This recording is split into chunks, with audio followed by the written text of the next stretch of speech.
I'm Juliette Wolf-Robin. I'm National Executive Director of American Photographic Artists. APA is a not-for-profit trade association of professional photographers, mostly who work in the commercial advertising, editorial, entertainment industries. Our mission is to advocate, educate, and elevate the professional photographic community. We help photographers with our involvement in legal issues facing copyright holders. We help connect photographers to people who can hire them. We help them save money through our partner discounts and help them navigate the industry through our events, webinars, and online tools.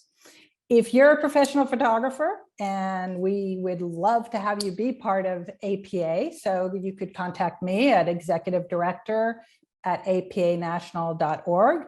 I'll get you set up. I'll take you through what's involved with being part of APA, and I'll even get you a little discount as your new membership to get you started. So let me know if that's something you'd like to have.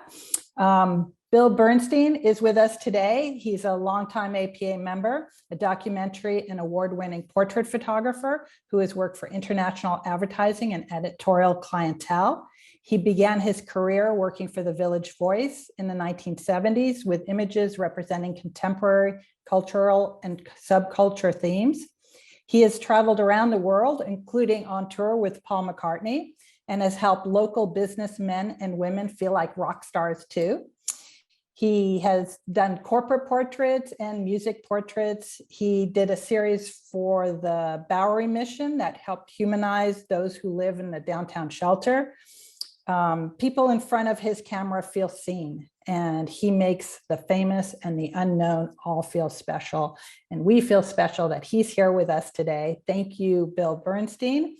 Today, we're going to focus on a project that he has worked on for a number of years. It started in the 70s, but the exhibition and books and NFT and everything that's happened since then with that body of work is what we're going to be focusing on today.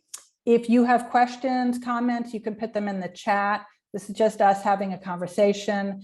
We'll try to see them and bring them up, but really it's just Bill and I here today. Bill's a good friend, so it's very easy for us to talk about this. I love this conversation. I appreciate those of you who are here listening, and let's get started. Bill, do you want to take us through some of your work and we'll go from there? Sure. Thanks, Juliette. We are old friends. We've known each other for a long, long time. And thank you for inviting me to do this today. So I want to talk about a personal project that I started when I first started doing photography professionally, which was around 1976, 1977. I graduated from college. I was floating around doing all different kinds of things, graphic design, which is what I majored in college. And I worked at a number of different places. I worked at the Village Voice. I worked at New York Magazine. I worked at Rolling Stone Magazine for a while. And at a certain point, I just said, you know, I don't want to have a desk job. I want to be out in the field taking pictures. And so I quit my job and I just started shooting. And you could do that back in the late 70s in New York because I was living on Thompson Street for, it was under $200 a month. So I could make $200 a month pretty easily at the Village Voice, and then have some money left over to eat and go to the movies and have a drink now and then. So I started freelancing for the Village Voice and shooting a lot of portraits, which is what I love to do. Also shooting a little bit, some events here and there. But one night I was assigned to go to Studio 54, which I knew of back then, although honestly, I wasn't particularly interested in it. I wasn't really a big fan of disco music. So it wasn't something I was very curious about it, but I wasn't necessarily totally excited, I guess. But there I was. I got my camera and went up to Studio 54, and I'm going to pop on my screen right now. So hang on a second. There we go. That's me in 19. Wait, we're not saying it Oh, I see. Okay, hang on. just because we practiced. Hang on. I think I have to share my screen, right? Yes. Okay. Hang on. Okay. You seeing it now? Yes. Okay. And I'm going to get rid of this. Hold on one second. Bear with me, folks. There's somebody who mentioned that they live on Thompson and Houston now. Really? They might live in your old building. I'm sure they're paying more than $200 a month. Yeah, when I left there, the rent was around $4,500 a month. So, yeah, but I love it and I miss it. I live in Brooklyn now. So anyway, this is a picture of me. I don't know when we met, Julia, but it was, I guess it was sometime after this. Back in 1977, kind of a long-haired, sort of hippie kind of guy. Just starting off my career at Studio 54 that one night. And when I got to Studio 54 with my press credentials, you know, this is sort of what you would see when you got there. There was a line of people on the street trying to get in. And I finally did get in with my press pass. And it was actually an event with Lillian Carter, President Carter's mother, for some work she had done in India. And it was a black tie event, a dinner, and she was sitting next to Warhol, as you can see. And like, this is the scene that I saw when I got there. You know, I was a little overwhelmed by it. I mean, I'd never been in a situation like this where I was fighting, you know, elbowing my way to photograph people. But I did what I needed to do for the Village Voice. And then I decided that when the party was over, I wanted to stay there and see what the regular crowd was like. So I hung out in the shadows and up in the balcony and waited for like about 45 minutes and kind of came down when people started coming in. And this was one of the first pictures that I took there that night. And this is an important picture to me for a number of reasons. But as I was taking this picture, I kind of became interested in the scene. They looked to me like something out of the movie Cabaret, which was like pre-war Berlin, which was a pretty amazing time period, as I learned later on and, you know, kind of studied. But it was the Weimar Republic. It was very open.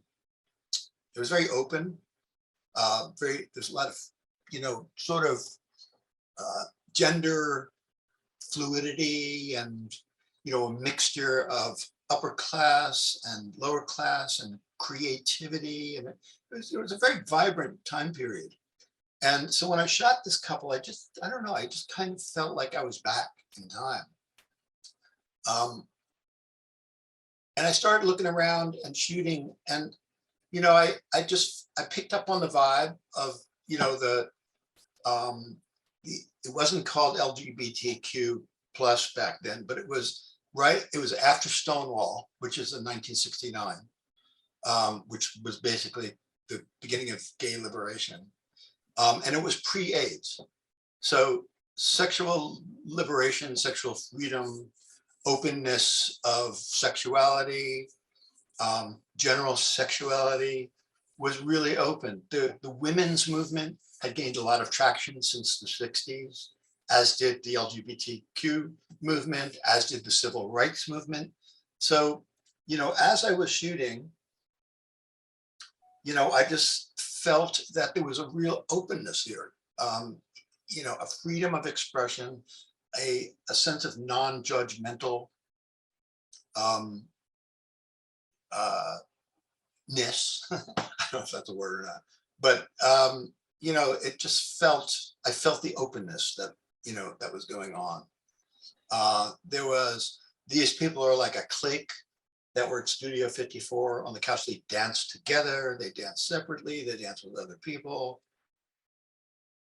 I was just really taken by what I was seeing. And I started going back to clubs which were springing up all over New York at that time in like the mid 70s. This was at Studio 54. This is a transvestite, as they called them back then. I don't think it's like okay to call a person that now, but that's what they called them back in the 70s. And so her name was Potessa de Lafayette, and she was pre-op, friends with Andy Warhol, and kind of one of the more famous transvestites, transsexuals of that time period. And I would see her a lot when I went to these clubs, and she would always pull out a chair or pose for me or do something. That's Kid Creole on the background, by the way. Again, like it was sort of a very welcoming place to the trans community. They kind of found a home there. They were very welcome. They were, they were in danger on the streets of New York in the late 70s. They were, as is today, they were like getting killed. They were getting beaten up. There was not a lot of acceptance. But once they stepped foot in these clubs, they were accepted and they could be who they were. And I always found that was really brave of them, and I was kind of amazed by it. This is Roll Arena, who worked at a stock exchange during the day. Did you find any of this like surprising when you would turn around, or was this like the person who's dressed like this, was this all over the room? They were pretty much all over the room, I would say. It wasn't a surprise. They were enough integrated into the crowd that you just had to stand there for a little while and wait for something interesting to come by. And what time did it start? Usually, like start to get hot? Kind of late. Like it would sort of trickle in around 11, probably by 12 or 1 o'clock. It was starting to roll. And how late would you stay? It really depended, but I would usually leave no earlier than 3 in the morning. I would say sometimes I stayed later, and by 5, it was pretty much clearing out. But I often would leave one of these clubs and it was, daylight out. Wow. Yeah. Actually, let me show you the picture before this. She was dancing on a table, taking her clothes off, and then stood up, and that's what I saw, which was kind of a shock to me. I'm just a Jewish guy from New Rochelle, but yeah, I don't even know what I mean by that, but that's okay. So, I was just really drawn into the visuals that I was seeing. I was thinking like, there's something going on here that's really interesting that you can actually photograph. I mean, it's not just something you can write about or talk about, but it's actually, it's there. So I ended up going back. I ended up taking this on as a personal project. I was working at the Village Voice. I was working at several other newspapers at that time, but I kept going back to the different clubs that were there, and there were tons of clubs. There was Studio 54, there was Xenon, there was the Mud Club, which was kind of the anti-disco. There was Paradise Garage, which was sort of primarily a gay club, but it also had like, it wasn't just a gay club. And it had one of the greatest DJs in the world, Larry Levan. God, there were so many clubs. And did they have different feel to them, or was the same thing happening everywhere? They did have slightly different feels. Some were a little bit more gay, some were a little bit more straight. Some were more uptown, almost like suit and tie kind of crowd. Mm-hmm. There was a place called Regine's. There was a place called Sybil's, which was in a hotel in Midtown. Then there was, the way downtown stuff, this was before a lot of clubs that people today know, like Danceteria and Area. This was before that time period. So, And were you doing anything with the photos at that time? Were you selling them? yeah, like I was doing this and at the same time working for the Village Voice, and the Village Voice would occasionally do a piece on a place like Studio 54 or Mud Club, or one of those places. And they would ask me what I've got. And so I would show them pictures, and yeah, they used them over like the period of a couple of years. They would use a picture here and there from me. And did you ever show the photos that you had at that time? Were you ever going back and showing the people who you were photographing? Did they know at that time? Did they ever see them? No, no, they didn't. It's an interesting question. This is, the age of film, of course. So I couldn't really show people the picture, until it was processed and printed, contact sheet.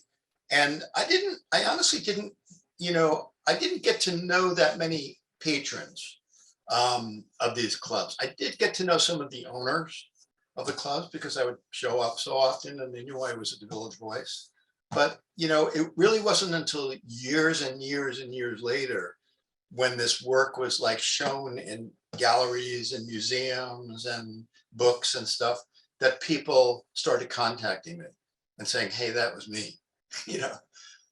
That picture 40 years ago, that was me. And at the time, I mean, this wasn't really your scene. You weren't participating in all of it. No, not really. I was very intrigued by it as visuals, as a scene that was happening, as a culture, I should say. It was very interesting to me because I'd never seen cultures from such various backgrounds like coming under the same tent and partying together like this. My background was Woodstock, even though I didn't go to Woodstock, but that was like kind of what it was. And that was not a very mixed group of people. That was primarily white, middle class, anti-materialistic, anti-Vietnam War people. This was political, but in a different sort of way. This was more about women's rights, gay rights, civil rights, all of these things, and the ability to mix together. And at the time, were you printing some of these photos just for yourself? Yeah, I was doing that. Did you have a show at the time? Did you do anything? You just printed them and looked at them. This time period was really between Studio 54 opened in 1977 and closed down, and it didn't close down, but it Steve Rubell and Ian Schrager, the owners, went to jail in like 1980. So the whole scene changed in like 1980. So it was really only a couple of years that what you're seeing here was happening, because in 1980, the AIDS epidemic was, kicked in, and people were afraid to go out. Clubs were not the same. The sense of safety was not there when you went to a club. It was, it's like COVID times 1,000. So this scene that I guess you're seeing right now was sort of over certainly for a while. And things happened to the music, like the music, it moved to places like Philadelphia, like Chicago. In Chicago, disco became house music because there was a place called the Warehouse that had a couple of great DJs, and they stripped down the violins and all that stuff from the disco sound, basically down to the more tribal beat, and it became known as house music. So with all these photos that you had at that time, where did you, since you weren't really doing a lot with them at a time, where did you put them for a number of years? Like, where did you just put them in a box? The ones you didn't print, did you just have the film somewhere? Like, what did you? Well, actually what happened was, as I was shooting this for a while and became more and more kind of engaged with it and, I don't know, obsessed with it in a sense, I stumbled on a friend, a writer, who was really interested in it as well. And her name was Vita Mazidis. And Vita said, well, why don't I go with you while you're shooting, and I'll interview people and write about these clubs, and you can shoot and we'll see what happens. And so we started doing that as a team, basically. And, you know, we were both really into it. And we ended up kind of packaging this thing and sending it out to publishers. And Vita had a really good marketing sense. So she would take the envelope and put glitter in it, so that when the editor opened it up, the glitter would fall over the desk, would shower the desk. So we got a lot of rejections to this, but finally Random House, their trade paperback department called Ballantine Books, they accepted the book. And this was probably around the end of 1978. And our editor was like just in love with the idea. And we had lots of meetings and talked about it a lot. And I wanted to have big pictures, and Vita's text would, you know, fit in there, and you know, it was going to be wonderful. But during that time period, there was, you know, there was a bad economic turn, and they fired half the editors at Ballantine Books, and ours was one of them. So we thought that was the end of our book. We'd have to start looking around, or that was kind of the end of the story. But they kept our book because disco was so big at that time, but they laid it on the lap of this editor who was completely not interested in disco. He was doing his own book on Balanchine at that point. And so he just had no interest in disco. So we ended up getting a book published. And I'm just sort of breezing through these pictures, but this is a place called Gigi's Barnum Room, which was pretty much a trans club, you know, like a transvestite haven. And they had these acrobats above the dance floor called the Disco Bats. And this is the dressing room of the Disco Bats. And then there were other clubs that were kind of performance oriented, a lot like in today's club culture. There's a place in Brooklyn called House of Yes, which is also, you know, they have, you know, performers and trapeze artists, and it's very performance driven. This was something called Le Clique, and they were a traveling disco. They would go places all over the city. They would basically rent out a club like the Electric Circus for the night, and have their events with their members. So I'm just gonna sort of, these are some women in yellow.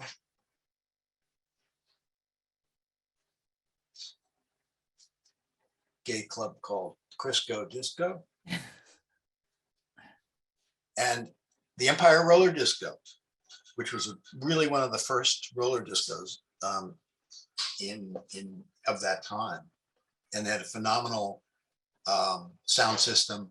It was a roller disco for a while, and they had, you know, the organ player for years. And then when disco hit, they got rid of the organ player, put in a huge sound system and a DJ, and it just became a really cool place to go. I wanted to cover the scene. I really wanted to cover the whole vibe at that time. So I went to lots and lots and lots of different clubs. Here's the Mud Club, which was sort of like the anti-disco. They were anti-Studio 50. This is the antidote to Studio 54. This is where I first heard a lot of, like, I heard the Police here. You know, I heard a lot of punk stuff that I'd never really heard before here.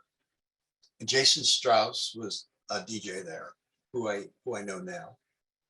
And this is the infamous bathroom on the first floor. And there was there was a punk vibe there. And it was a little bit political, like she's got this Nicaragua, support the Nicaraguan struggle.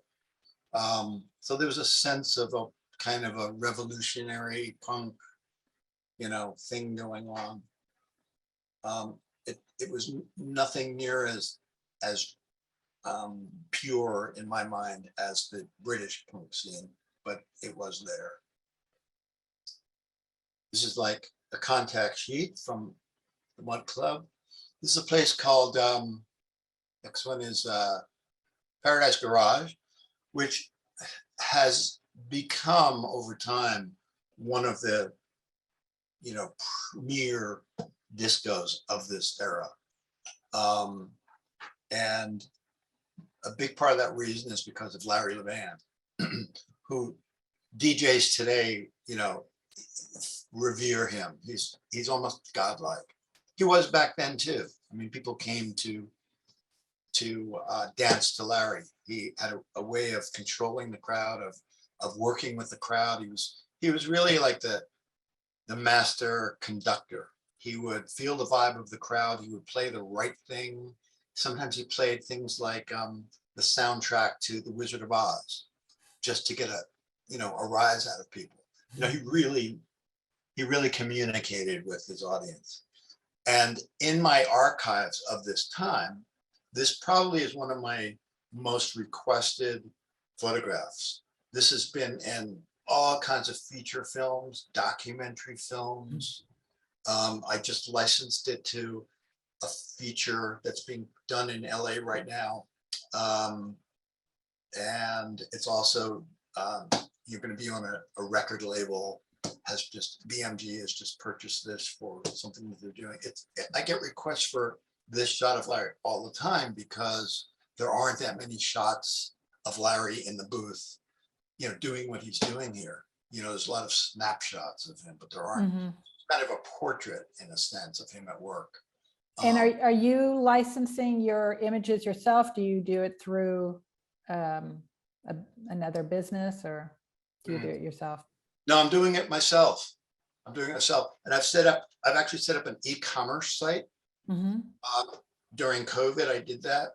And I sell prints and I sell posters and I sell books and all that kind of stuff. But people get in touch with me directly. And I talk to them. I haven't really been licensing this through anybody. Okay. I haven't given it to anybody like Getty or, Okay. Yeah. So, and then I want to hear about how this all started to like come back to this. Yeah. Like, Let me just breeze through these. This is another picture that gets requested a lot. It's the dance floor at Paradise Garage. And I wasn't supposed to photograph here, but I did. I couldn't resist it. After I photographed Larry that night and did that picture, I came down and I had my camera, and it was probably 3 a.m, and I was buzzed sitting there from smelling the poppers in the air. I was getting kind of high, and I just picked up the camera and shot 1 or 2 frames, and I got this one, which I think really is fun and describes the crowd. So gonna buzz through these quickly. Steve Rebell, some guy. Actually, that's Victor Hugo, who was Halston's boyfriend for a long time. If anyone's seen that documentary. Yep. And then at a certain point, disco died. And it died because people, a number of reasons. It was the stars of disco, the people who are really the voices of disco, were Black. People were getting tired of the music. So there was a little racism in there. There was a little, there were a lot of reasons why it died. And it also over commercialized itself. They were selling like cat food with disco songs. It became so overly commercialized that it just sort of disappeared, fell apart. So the book that we did, it's called Night Dancing, and it's Vita's book and my book. And see, this is what it was. It was kind of like it's a small kind of almost like a handbook. And one of the things that was kind of nice is going back now and reading about things like how much it costs to get in, Wow. and I how much, love that.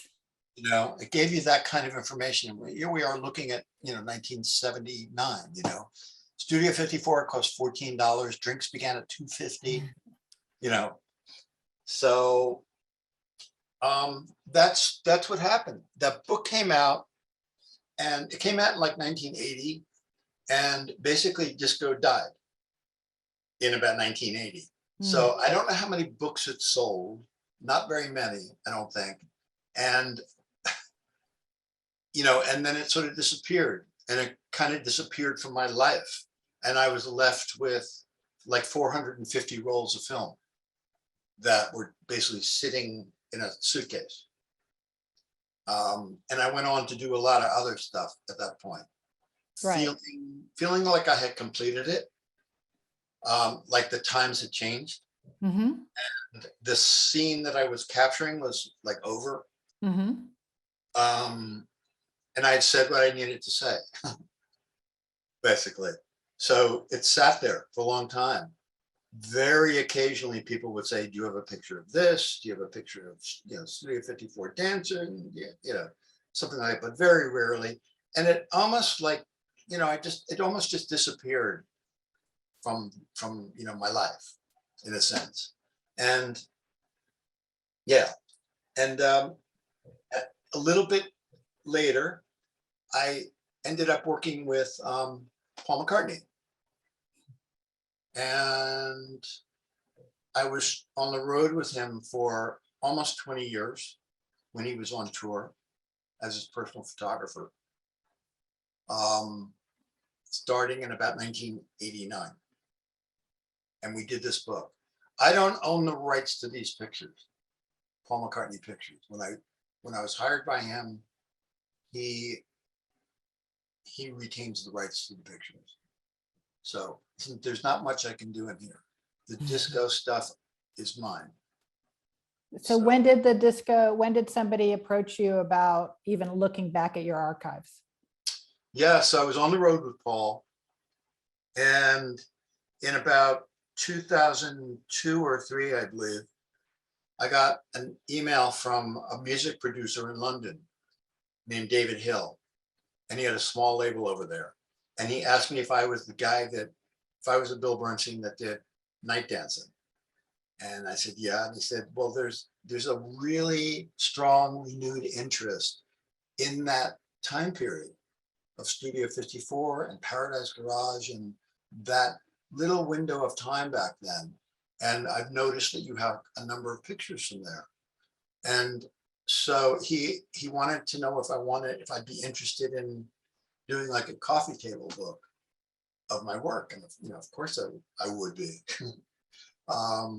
So I was actually on the road with McCartney at that point. And I said to him, listen, I don't have a lot of time and I'm not home all that much, but I'll send you like a bunch of pictures and see if you can find a publisher, which he did.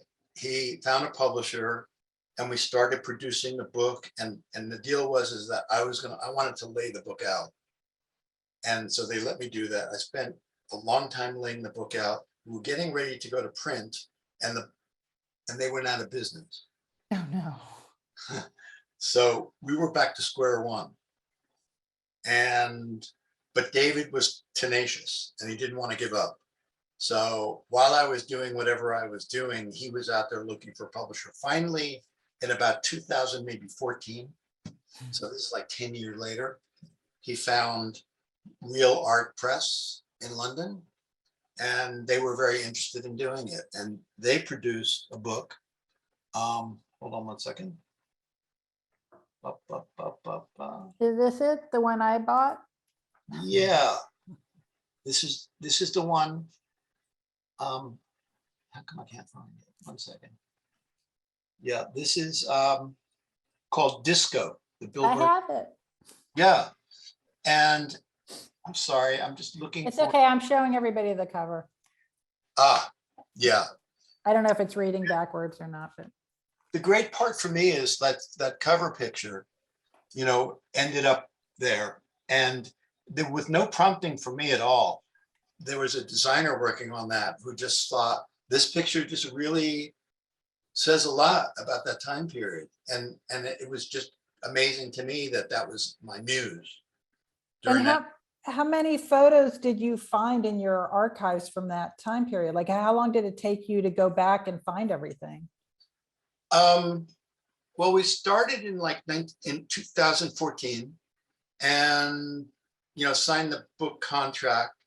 And I like what I did was I had a lot of contact sheets from way back then, but then there were a lot that had been lost or were just kind of not really readable. So I had a lot of contact sheets made, went through my contact sheets, probably took a month or two to do that. And then I remember sending the publisher and the art director contact sheets to look at, as well as David Hill, who was acting as my agent back then. And so we were all looking at contact sheets, and we were all trying to pick out stuff and then look at what we had all picked and trying to see what really kind of told the story of that. So I think there were, 100 and change pictures that were. And was it easy for you to go back and find all that film and your archives? Had you kept everything organized by years and by? Yeah, I did. I had everything organized by club date, like the date I shot it, and by the name of the club. So it was easy for me to put like all of the Xenon pictures together, looking at all the contact sheets and just trying to find what really spoke to me about that club, what made that club unusual, how it was different from other clubs. The same thing with all the other clubs. Did the show at Museum of Sex come because you had the book or before you had the book? It came because of the book. Okay. And also when the book came out, it got some great reviews. The first thing was I was asked to speak at, this is some of my,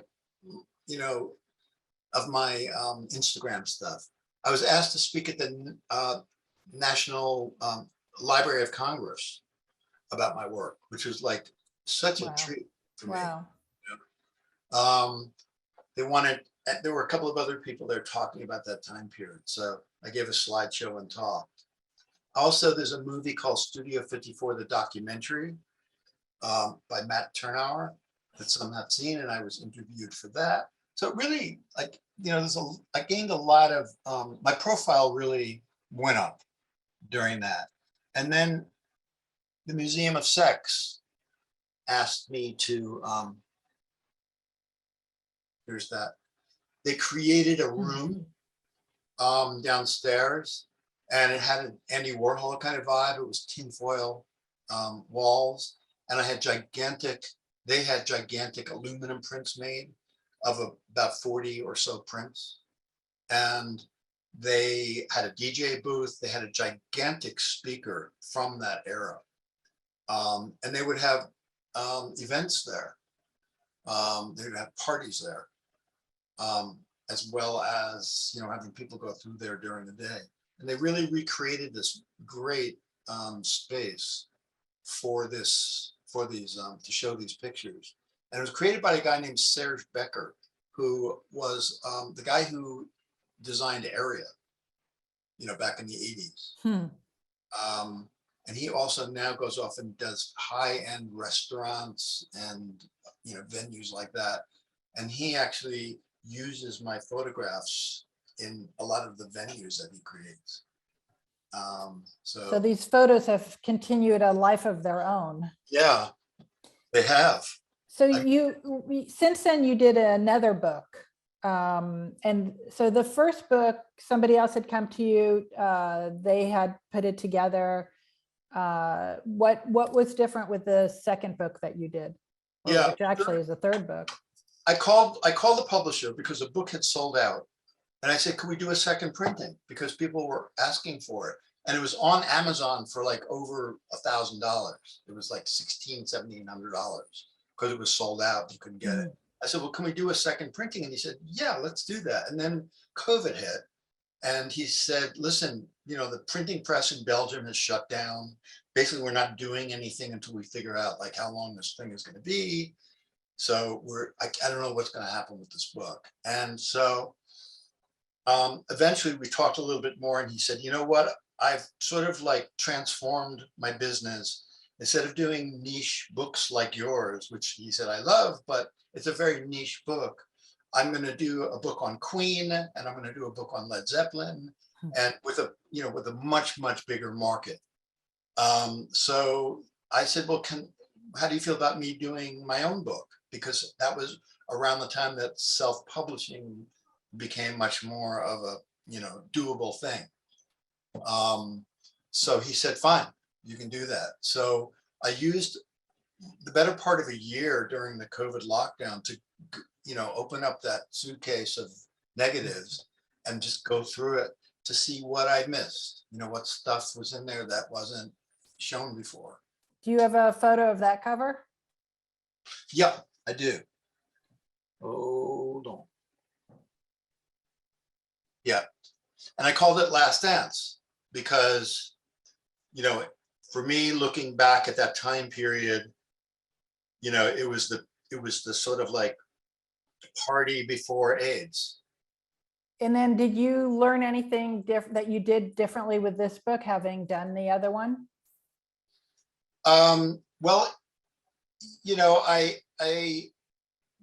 designed this whole thing myself pretty much. A good friend of mine in Washington helped me kind of get started and did most of the typographic work on it because it's not a strength of mine. So I kind of knew how the other book worked and what made it work. Mm-hmm. How you match pictures together and use double page spreads and, just how to tell a story. And then how do you fulfill this book having to do, since it's your self-publishing, how do you deal with fulfillment?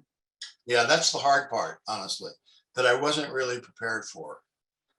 So yeah, it's a lot. At the same time, I set up an e-commerce site called BillBernsteinFineArt.com and started selling the book and prints on there. And so I got a lot of orders. And I was also doing a lot of Instagram promotion on Facebook and Instagram. And I got a lot of orders. I mean, I was surprised. So how many did you print? Do you print them on demand, or did you have to print a couple hundred and then you had them ready to go and sending them out that way? I've sold over 2,000 books so far, which I understand. I understand it's a lot of books. It's a lot of books, especially when you're labeling all those labels. Yeah, that was the hard part. My assistant luckily is really good with the whole shipping and fulfillment thing, and set me up on this thing called ShipStation, which prints labels and buys the postage. And if it's going overseas, basically you ship it to someplace in New Jersey, and they go through all the paperwork that needs to be done, because there's a lot of that. And this works for all books? Like maybe I should do that with the APA source book. Yeah, it works for all books. Do you send them all the books and then you send them the orders, or? No, you send them international books. International books. And those are the ones that require a lot of paperwork. Yes. So you avoid doing all that paperwork. It's done by this plant out in New Jersey. So you're paying the freight to, the international freight, but it's making a first stop in New Jersey. Mm-hmm. Paperwork is done, and then it's shipped out from there. So when you're doing your own book, are you doing ISBN numbers, or you're not, because you're self-publishing, right? Yeah, so I am. I actually am. Okay. I don't really need to. Okay. But I am, because who knows where this is going to lead eventually. Right. I just had lunch the other day with somebody who's got a publishing company, and he was interested in the book, and so who knows, we might end up. Right. Good. Planning ahead. Yeah. Yeah. And then, so how many different shows have you had on this series now? Like in different countries, you've had shows now? Quite a few. I mean, the work has been seen all over the place. The Vitra Design Museum in Germany, they licensed quite a few pictures that has been into a traveling show on night culture during this time period. So that's been all over the world. The Paris Philharmonic has a gallery component to it, and that's been a traveling show. Wow. In April, I went over to London to Defected Records, which is basically a house label over there, with pretty big house label.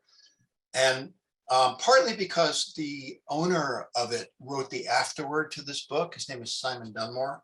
Mhm.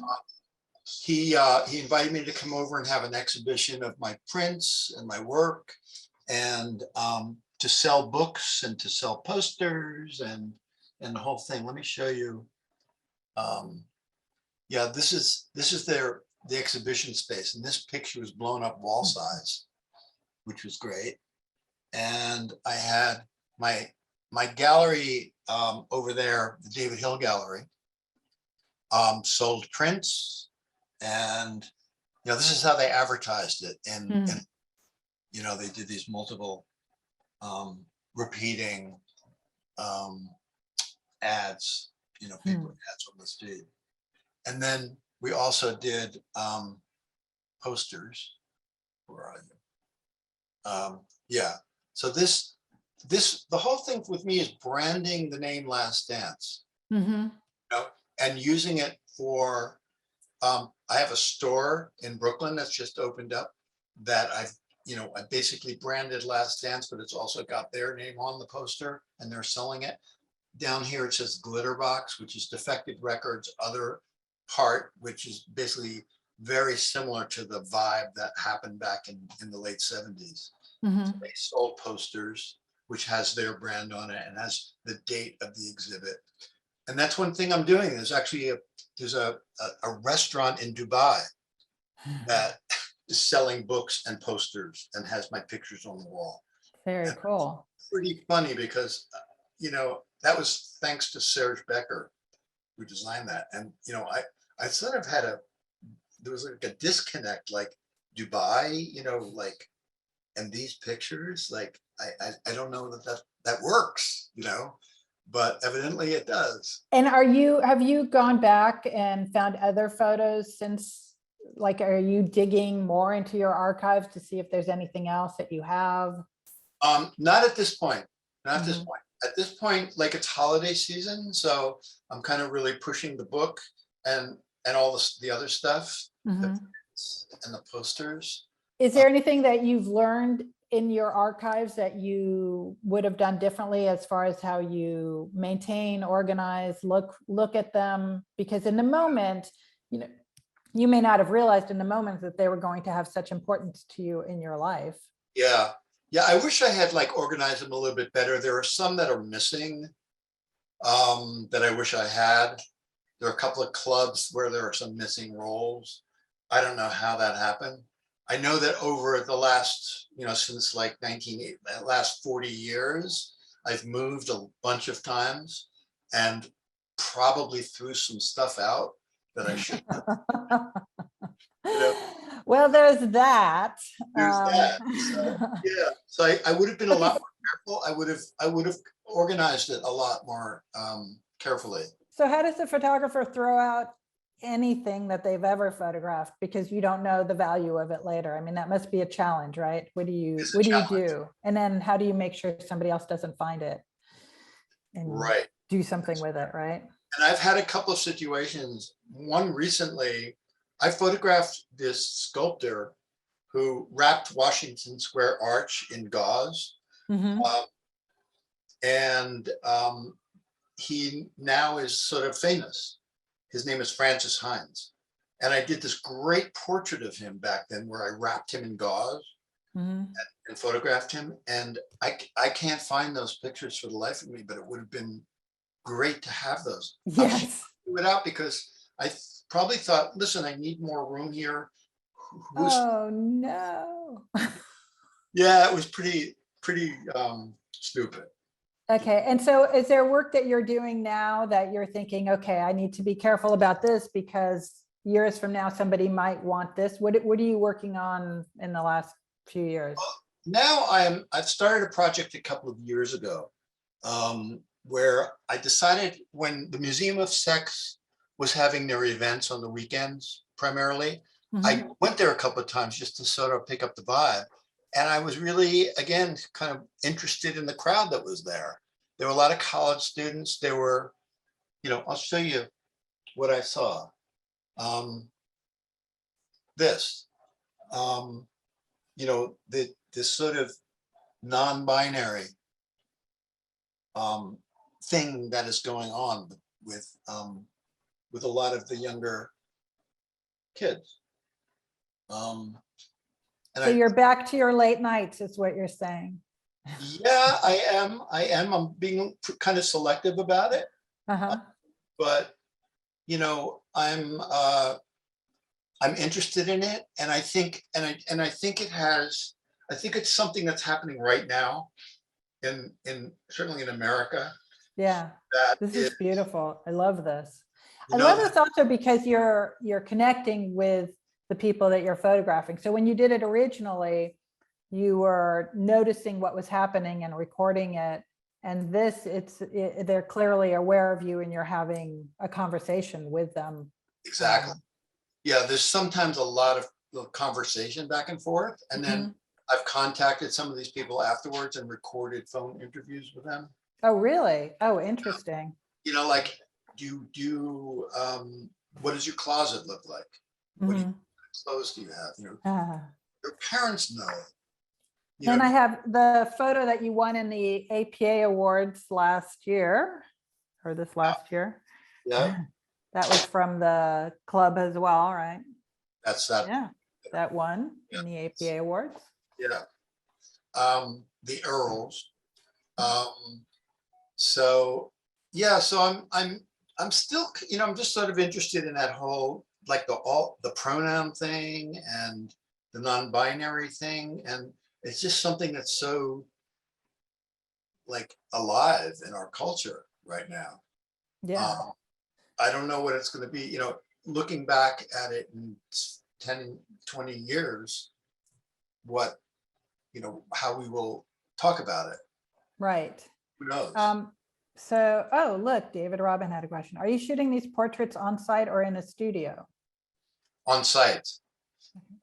There are a couple of clubs I've been working with in the city. One of them is House of Yes. There's Good Room and there's $3 Bill. And they've been really nice and giving me a little space somewhere where I can set up a backdrop and a light and, go out and mix with people and pick people that I think are interesting. Could be interesting to photograph. Is there anything else you want to show on your sharing your screen, or if we'll pop out of it if there's something? I think I'm good. Okay, we'll pop back out. Okay, let me stop my share here. And then I did reactivate the chat so people can go into the chat. I know they could go in the Q&A. If anyone has any questions or comments or anything I noticed, there's quite a few photographers out there that I know and people that I know. Some of my great friends showed up, which I'm very happy about. Here's the chat. Can you see that? Yes, Rob Shreet. Amazing work and great to see the arc of history. Are you still shooting on film? No. Well, that must make it easier. It No does. scanning. It does. I know that a lot of people still are shooting on film. Film is great. I shot on film for 30 years.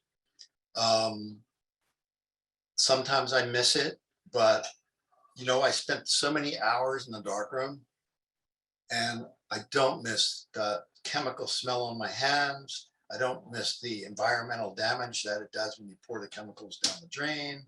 There's stuff like that I don't miss, but there is that magic to developing prints that you never get over that.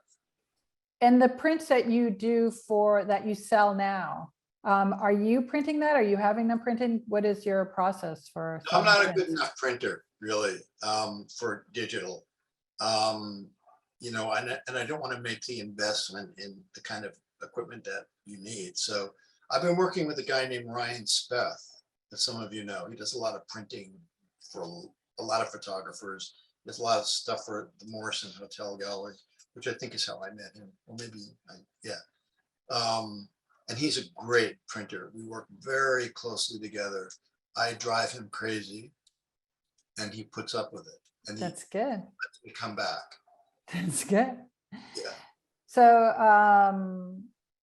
Arthur Nazier wants to ask, thank you for the presentation. Excellent. Did you print the recent book digitally rather than offset? Yes, I did. I tried, I had a couple of proofs made at first just to see what it looked like, just to get a general hit on it. And it was done on an indigo printer, and it looked great. And then I decided to have like 500 copies done offset, and they looked totally different. I honestly feel like I would love to print offset, but I honestly feel like you have to go on press to do that properly. And I'm not there yet with it. I do like the way the indigo printer looks, so I'm happy with it for the time being. I think if I were to maybe go with this publisher that I met the other day or somebody else, then I would kind of want to work into doing it offset and being on the press. Yeah. All right. Are there other questions from the audience? Put it in the chat. It's easier for me to catch. I see two. Let's see. Deborah Rothenberg asked, who would you like to photograph that you haven't already?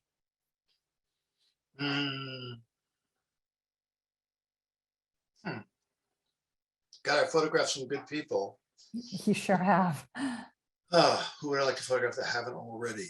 I've already photographed Donald Trump, even though, he's not one of my favorite people, but in terms of like interesting people in this time period, he's one of them, but I've already photographed him. I already have my story.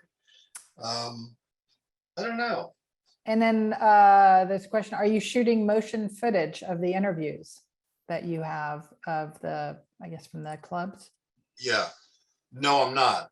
I'm trying to figure out a way to do that. And what I'm thinking is I'm doing either live interviews, which I'm recording, or I've done some telephone interviews, which I'm recording. I'm editing them down, and my thought is, and I haven't really, decided on anything, but I want to have an exhibit where there's a nice big print of somebody, and you put headphones on and you listen to them, you listen to their story.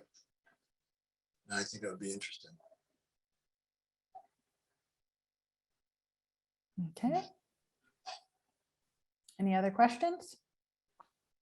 All right. Well, I think we are wrapped up at the hour, so that's good. Thank you, Bill, for your time today. I appreciate it. I appreciate your sharing your knowledge and information. And if people have other questions, billbernstein.com, apanational.org. You can find us. You can ask questions. We are always interested in connecting people with being able to find the answers to whatever they're working on. So I appreciate everybody who's here, and thank you. Thanks a lot.